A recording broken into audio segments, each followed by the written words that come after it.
Muy bien, mis estimados estudiantes, en estas semanas 7 y 8 tenemos una actividad muy importante para realizar y vamos a realizar una investigación, pero previo a ello vamos a trabajar este tema que es muy interesante en el tema de la interculturalidad. Vamos a trabajar entonces la educación intercultural, pero vamos a enfocarnos en el enfoque multicultural y bilingüe. Muy bien, entonces vamos a comenzar a conocer este tema que es muy importante e interesante y totalmente necesario en estos tiempos que estamos viviendo con respecto a la diversidad y el respeto que buscamos encontrar entre todos, ¿no? Con los últimos temas de la discriminación. Muy bien. Vamos a empezar entonces enfoque multicultural y bilingüe. Primero vamos a empezar enfatizando qué es la lengua, ¿no? La lengua es el idioma de un pueblo o nación, por ejemplo, español, la lengua francés, la lengua inglés, la lengua china. Muy bien. El lenguaje es el conjunto de signos que permite la comunicación entre los seres vivos. Ejemplo, el lenguaje de las aves, el lenguaje de los animales, el lenguaje de los humanos. Muy bien. El código es el conjunto de signos convencionales que se emplean para construir el mensaje. Estos signos pueden ser verbales y no verbales. Muy bien, seguimos. Después de haber visto, cuando hablamos, primero explicar, cuando hablamos de conjuntos o signos verbales y no verbales, significa unos hablados y otros pueden ser señas, o pueden ser también carteles o algunos objetos. Por ejemplo, si vemos, visualizamos, por ejemplo, hoy en día un cinto o una cintita de color negro, nos damos cuenta, sin necesidad de que alguien nos cuente, nos comente algo, es que alguien ha fallecido, ¿no? Entonces tenemos ahí la presencia de esos signos, ¿no? Que puede darse por señales, por signos, entonces también una mano levantada, un hola, ¿no? Entonces tenemos también el código cómo comunicarnos. Muy bien, vamos a hablar sobre ya el tema bilingüe aquí en el Perú. Entre los antecedentes históricos tenemos que desde los antiguos peruanos se hicieron sedentarios y la difícil geografía de nuestro territorio favoreció la incomunicación entre comunidades. En el año 1542, con la llegada de los españoles, los amerindias, o no amerindias, quiere decir los que hablaban español o los que no hablaban, ¿no? Los americanos o los que... Amerindias quiere decir los indios americanos. Muy bien.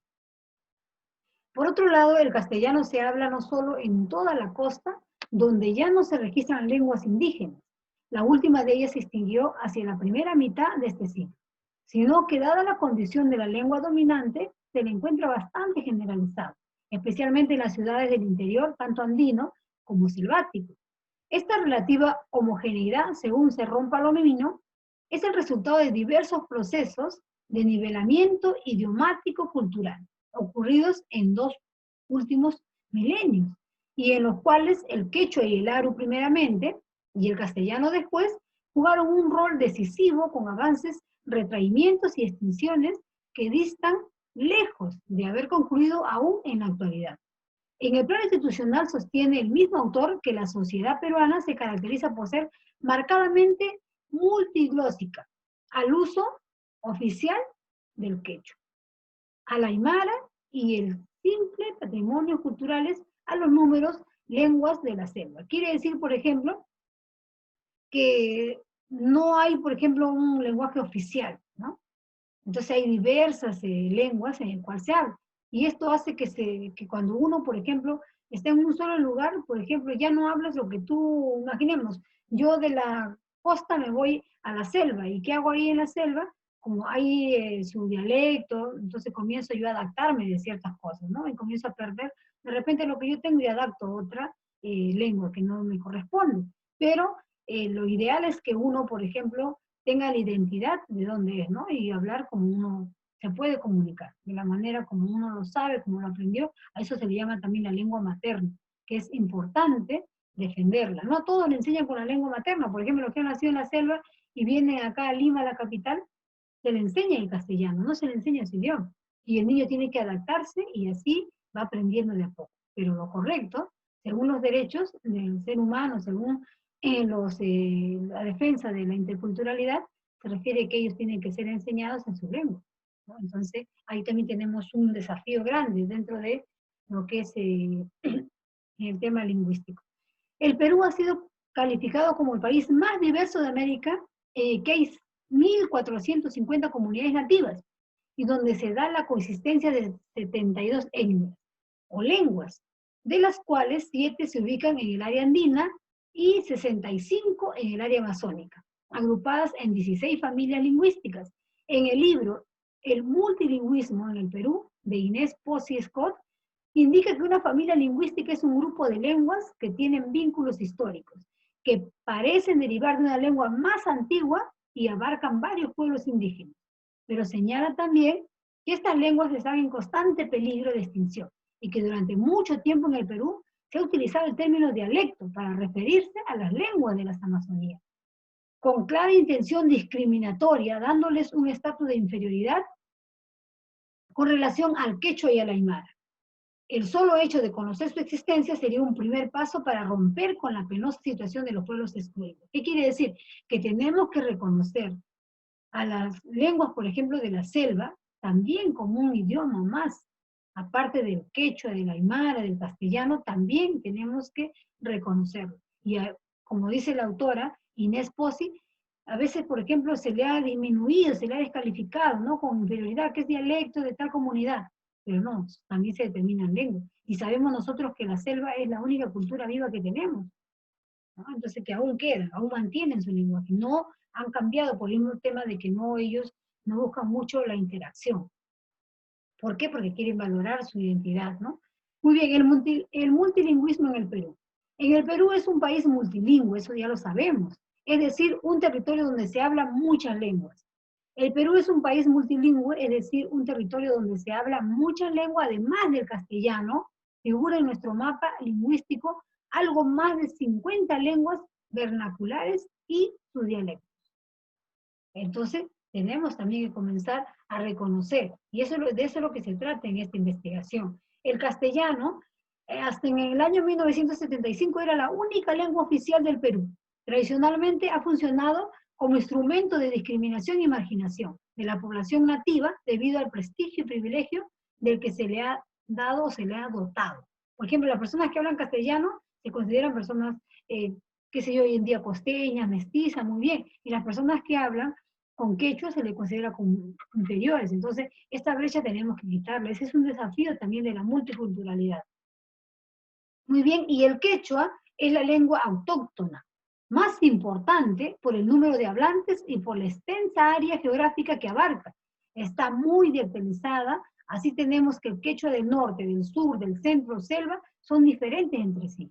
Muy bien, o sea, los dialectos se han ido adaptando según la zona, ¿no? Pero el quechua es un quechua y el cual, por ejemplo, se tiene que respetar. Y no solamente se tiene que ver al castellano como el único idioma en el Perú, sino también al quechua y luego también al aymara.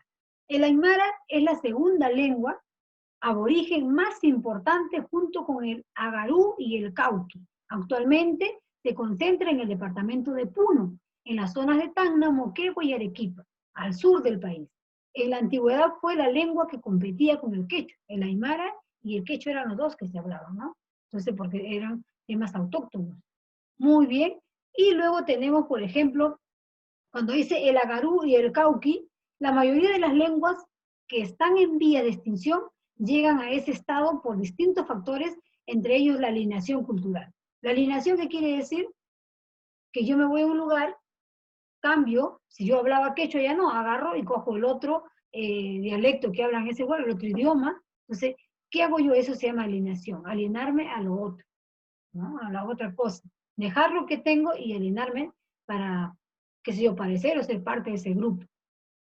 Hay una preocupación de la UNESCO con respecto a las lenguas indígenas o minoritarias que no se enseñan en la escuela. Dice, ¿no? No las lenguas dominantes como el inglés o el español. No se debe confundir el someter al alumno de lengua minoritaria a una instrucción en la lengua socialmente dominante. ¿Es inmersión o no inmersión? ¿No? Quiere decir, por ejemplo, que le estamos haciendo que se sumerja algo que no es suyo, simplemente porque en el contexto el castellano está contextualizado. Muy bien. El dar la oportunidad de aprender en una segunda lengua al alumnado que ya domina la lengua socialmente mayoritaria, el potencial del bilingüismo aditivo. Entonces quiere decir, por ejemplo, que si nosotros al niño que llega a la escuela le queremos enseñar, va a ser como su segunda lengua, pero no es que va a modificar su lengua que ya tiene, Simplemente es que se le va a enseñar que el niño, por ejemplo, a base que lo que ya tiene, se le va a enseñar un nuevo idioma. Entonces sería bilingüe, sería quechua hablante y al mismo tiempo hablaría castellano. Entonces eso es lo que se pide, la UNESCO, es que la preocupación que a los estudiantes no se le margine, sino que a los estudiantes se le valore y sobre esa valoración se le enseñe un nuevo idioma. Valora la lengua materna. La lengua materna es lo con la cual hemos nacido, en el seno que hemos nacido. Si hemos nacido en la sierra y nuestros padres hablaban quechua, esa es nuestra lengua materna, porque eso es lo primero que hemos aprendido nosotros, ¿no? Entonces dice, valora la lengua materna, cuando medio es el medio principal, cómo aprender el mundo, ¿no? Hacer lo propio de uno, dominarlo, manipularlo para instalarse en él y construirlo. Todos somos responsables de todo. Quiere decir que el valor, por ejemplo, de la lengua materna va a depender de cada uno, ¿no? Y la sociedad también tiene que respetarlo. La instalación lingüística dándole cariño y comprensión para que se encuentre un ambiente lleno de confianza en el cual se pueda desenvolver para una mejor atención. Quiere decir, ¿qué es lo que debemos hacer nosotros como docentes, como ciudadanos? Es que cuando vemos, por ejemplo, personas que vienen de otros lugares con su lenguaje, con su idioma, hay que darle comprensión y cariño, tratar de entender y aprender de esa persona, ¿no? Para que se siente un ambiente de confianza y pueda seguir manifestándose de la manera como él lo sabe hacer. Muy bien. Finalmente, el conocimiento consciente de interpretar, analizar, tener un propósito para cualquier acción, todo realizarlo con un fin, no solo por hacerlo. O sea, no hay que solamente hacerlo porque alguien me lo dijo, sino porque tiene un fin, una finalidad que es, por ejemplo, el respeto, la valoración a la identidad cultural, a la identidad multicultural y a la identidad lingüística en este caso. La acción formativa de la escuela tiene que traducirse en personas capaces de construir un mundo cada vez mejor, ¿no? Con un lenguaje creativo, alegre, más fácil. O sea, tratar que los estudiantes, entre todos ellos, se compartan. Qué bonito es escuchar, por ejemplo, historias de un niño de la selva con un niño de la sierra, un niño de la costa, ¿no? Entonces, escuchábamos, nos enterábamos cosas y íbamos interactuando dentro del lenguaje. Entonces, es importante darle esa valoración. Y es un gran desafío este tema de la multiculturalidad, de lo que es el tema bilingüe. Entonces, la investigación que tú vas a realizar tiene que enfocarse justamente en conocer ese tema de ese desafío, ¿no? Cómo, por ejemplo, podemos lograr como maestros, qué de repente normativas tenemos nosotros en el Estado peruano que apoyan, que fundamentan ese respeto, ese derecho, qué se ha hecho durante todo el tiempo para lograr esa igualdad y que se fomente el respeto por todos estos idiomas. Muy bien, estudiantes, entonces tienen una tarea muy bonita que ya más adelante vamos a estar hablando sobre los puntos importantes que se van a realizar en la investigación. Muchas gracias.